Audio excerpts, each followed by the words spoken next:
So before this video begins, I'd like to announce that I am now a proud partner of Dollar Shave Club. Guys, we all have our grooming routines. Brushing our teeth, making sure we don't stink, trying and failing to keep our unmanageable hair in check, you know the deal.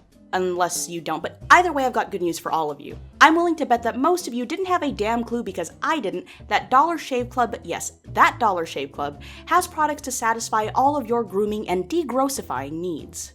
They've got everything from toothpaste to body wash to hairstyling products. Guys, no longer will you need to go another day feeling crusty and not looking your very best.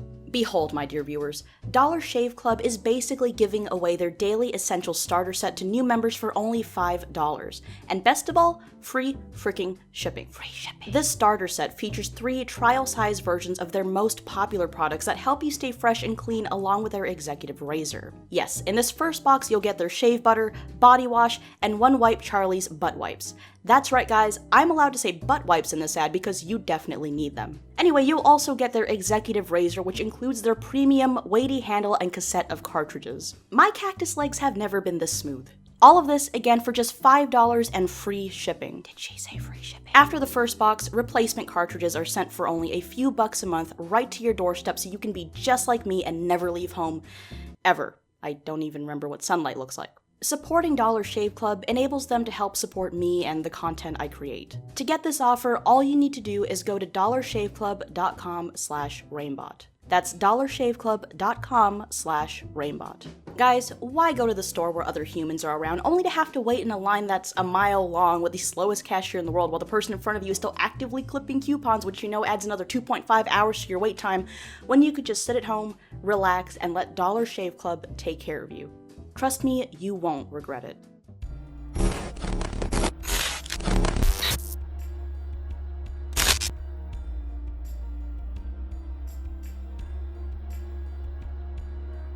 I'm sure most of you are familiar with the concept of generation loss. The whole thing where if you copy, let's say, a picture too many times, then eventually it'll be reduced down to the quality of potato.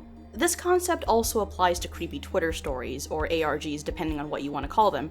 Argue in the comments below and leave me out of it. Anyway, creepy Twitter accounts, let's just call them that. The last several months have been absolutely huge for them, and we, especially my Twitter mentions, are seeing new ones surface at an alarmingly fast rate. The last one to really blow up on a large scale, you know, the one featuring the creepy coded voicemail, although only a one-off tweet, actually reached close to 10 million freaking views in just a few days. Like any trend, of course, it's great the first few times, i.e. Dear David and most recently The Sun Vanished, but over time and with each copycat trying to cash in on the hype, things gradually get more potato. Now, this of course isn't anything new. You see it happen everywhere.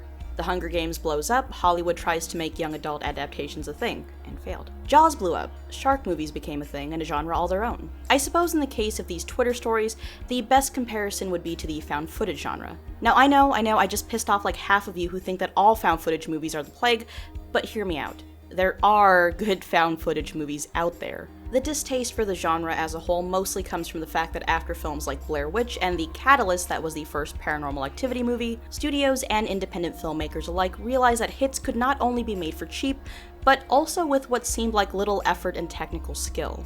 Again, I am not saying that all movies that use this format are inherently born out of greed and laziness, but you have to be in denial to not see how the format could lend itself to these types of people. I'm talking about the ones who think, hey, it's just a bunch of shaky cam and jump scares, I can totally do that, while completely disregarding things like characters and storytelling. Perhaps worst of all is when these movies give into the idea that jump scares actually make your movie scary.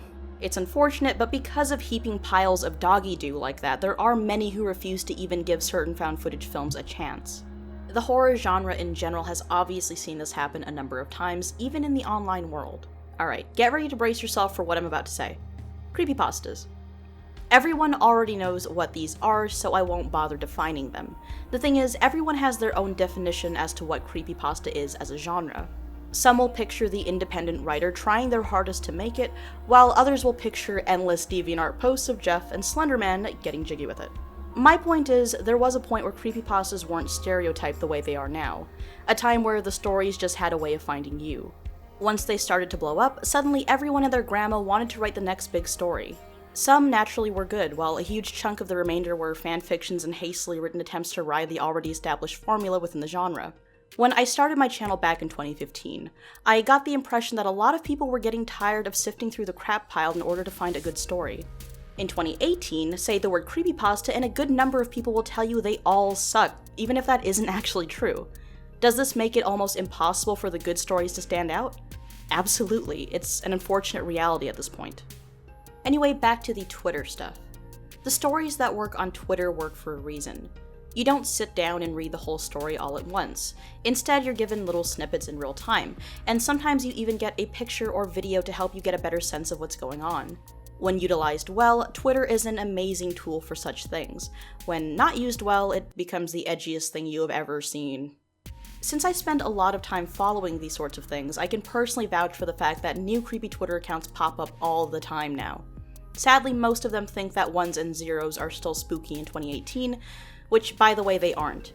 I get it, everyone was super into Cicada 3301 back when it was buzzing, but really, the people who try to emulate it do this in the laziest way possible, and somehow people fall for it? Guys, if you get a tweet from an account with a bunch of code, remember what I'm about to show you.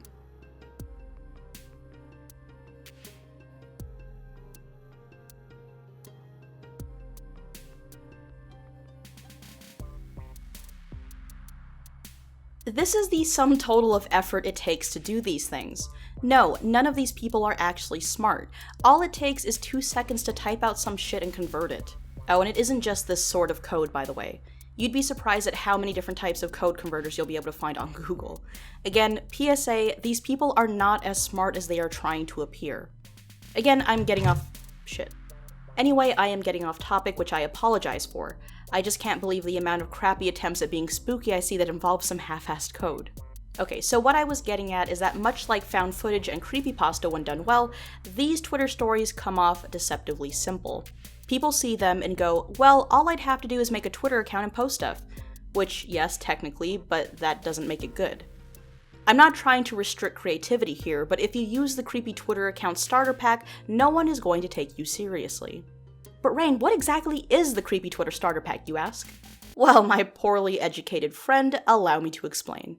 For the low cost of your self-respect, you get one Twitter account along with either no avatar or an ominous one. You'll also get a name made up of a vaguely unnerving sounding phrase, ones and zeros, or alternatively, you could smash your face against your keyboard and just see what comes out. Your first tweet will be one of two things, either help or a totally innocent, hey Twitter, this is my first tweet. Keep in mind that if you select the second one, this will be the only normal sounding thing you will ever need to say. Don't bother with things like character building because tweet number 2 is most definitely going to be some kind of code for your followers to crack. Oh wait, you don't have any followers. Well, here's how to fix that. Go to some random accounts, then slip into their follower lists, mass follow a crap ton of people and hope some follow you back, because that's totally how to gain an audience. Ghost followers? Haha, don't even worry about it. Now, after you're done following a bunch of people who don't give a crap about what you post, make sure to follow every single YouTuber you can. Once you get tired of waiting for them to notice you, be bold, be brave. Tweet them something interesting. Heck, even spam their email if you're a particular kind of desperate crapbag. So, you've managed to mass follow 2,000 people and a whopping 300 have followed you back. What now? Keep spamming those YouTubers, you idiot. One of them may actually cover you, and after they do, people may pour in and may have things to say. If they're positive, great. If they aren't, then go all out on every YouTuber who ever covered you and ever complimented you for your efforts and blame them for your failure. Don't bother with the fact that your story was completely all over the place, and if you did decide to use distorted versions of children's TV show characters, definitely take yourself too seriously and call everyone idiots for not realizing that your so-called ARG was actually a big joke. It wasn't, you're just being salty that people didn't like what you put out. Remember though, you can never admit that. Follow all these steps and you too will be forgotten in roughly 2.5 weeks and will have also contributed to the entire genre, if you want to call it that, not being taken seriously. I think I had too much coffee. Okay, anyway, I'm done bitching. I know, you're probably all wondering if it's like my time of the month or something. Yes, it is. So I can't say that I'm surprised at how quickly we're seeing this happen.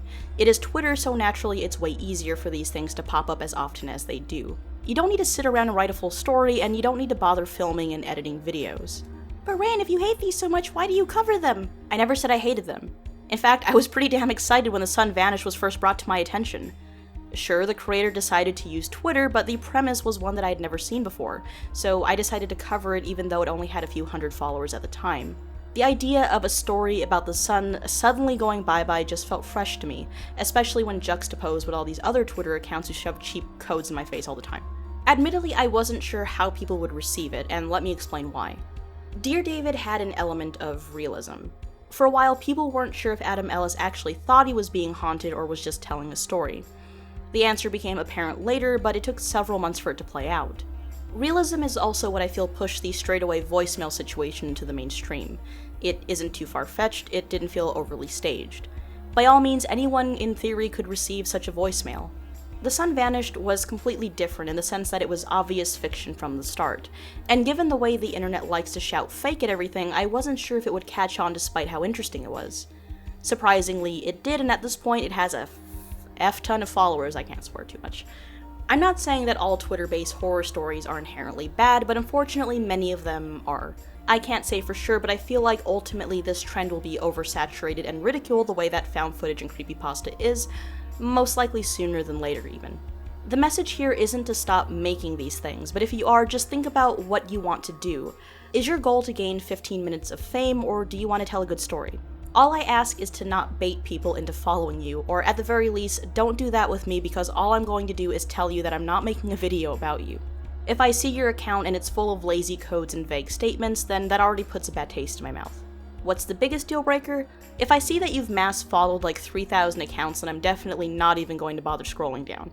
Oh, my favorite thing, by the way, is when a fan tweets me an oh-so-spooky account that they just happen to stumble upon, and it has like one follower that happens to be them. Like, yeah, that's totally not your thing that you're trying to sell to me. Anyway, so my goal here isn't to be mean or to discourage anyone who may be interested in writing their own story. If anything, all I'm trying to say is that you don't need to feel pressured to do what's already been done before. Sure, it's easy to look at certain things and go, well, it's worked before, so it should work again, which is true to an extent, but if you want to avoid the dreaded generation loss, then there is a simple way to do so. Make something new.